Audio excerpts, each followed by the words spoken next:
ദൈവത്തിന് മഹത്വം. നമ്മുടെ പ്രതിദിന ആഹാരം ജനുവരി 11. സിംഹത്തിന്റെ ഗുഹയിൽ നിന്നും. സിംഹങ്ങൾ എനിക്ക് കേടുവരുത്താതിരിക്കേണ്ടതിന് എൻ്റെ ദൈവം തൻ്റെ ദൂതനെ അയച്ച് അവയുടെ വായടച്ചു കളഞ്ഞു. ദാനിയേൽ പ്രവാചകന്റെ പുസ്തകം 6 അധ്യായം 22 വാക്യം.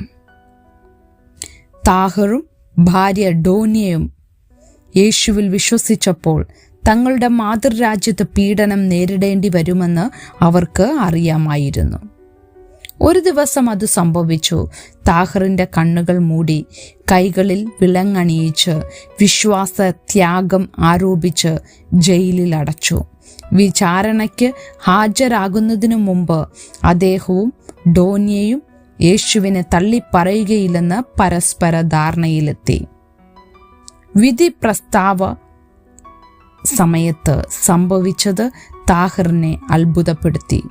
എന്തുകൊണ്ടാണെന്ന് എനിക്കറിയില്ല, പക്ഷേ തിമിംഗലത്തിൻ്റെയും സിംഹത്തിൻ്റെയും വായിൽ നിന്ന് താങ്കളെ പുറത്തെടുക്കാൻ ഞാൻ ആഗ്രഹിക്കുന്നു എന്ന് ജഡ്ജി പറഞ്ഞു. അപ്പോൾ താഹർ ദൈവം പ്രവർത്തിക്കുകയാണെന്ന് അറിഞ്ഞു. ബൈബിളിലെ 2 ഭാഗങ്ങൾ പരാമർശിക്കുന്ന ജഡ്ജിയെ മറ്റൊരു തരത്തിൽ വിശദീകരിക്കാൻ അദ്ദേഹത്തിന് കഴിയുമായിരുന്നില്ല.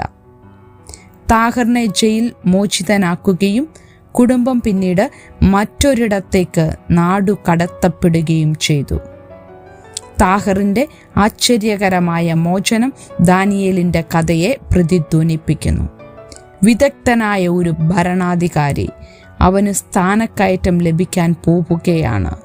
അത് അവൻ്റെ സഹപ്രവർത്തകരിൽ അസൂയ ഉളവാക്കി. അവൻ്റെ പതനത്തിന് അവർ ഗൂഢാലോചന നടത്തി. രാജാവിനോടല്ലാതെ മറ്റാരോടും പ്രാർത്ഥിക്കുന്നതിനെതിരെ ഒരു നിയമം പാസാക്കാൻ അവർ ദാര്യാവേഷ് രാജാവിനെ പ്രേരിപ്പിച്ചു. ദാനിയേൽ അത് അവഗണിച്ചു. സിംഹങ്ങളുടെ ഗുഹയിൽ അവനെ എറിയുകയല്ലാതെ ദാര്യാവേഷ് രാജാവിന് മറ്റൊരു മാർഗവുമില്ലായിരുന്നു. എന്നാൽ ദൈവം ദാനിയേലിനെ രക്ഷിച്ചു. മരണത്തിൽ നിന്ന് അവനെ വിട്ടുവിച്ചു.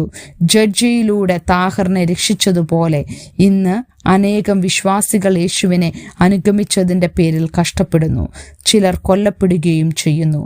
പീഡനങ്ങൾ നേരിടുമ്പോൾ നമുക്ക് സങ്കല്പിക്കാൻ പോലും കഴിയാത്ത വഴികൾ ദൈവത്തിനുണ്ടെന്ന് മനസ്സിലാക്കുമ്പോൾ നമുക്ക് നമ്മുടെ വിശ്വാസത്തെ ആഴത്തിലാക്കാൻ കഴിയും. താങ്കൾ അഭിമുഖീകരിക്കുന്ന ഏതു യുദ്ധത്തിലും ദൈവം താങ്കളോടൊപ്പമുണ്ടെന്ന് അറിയുക.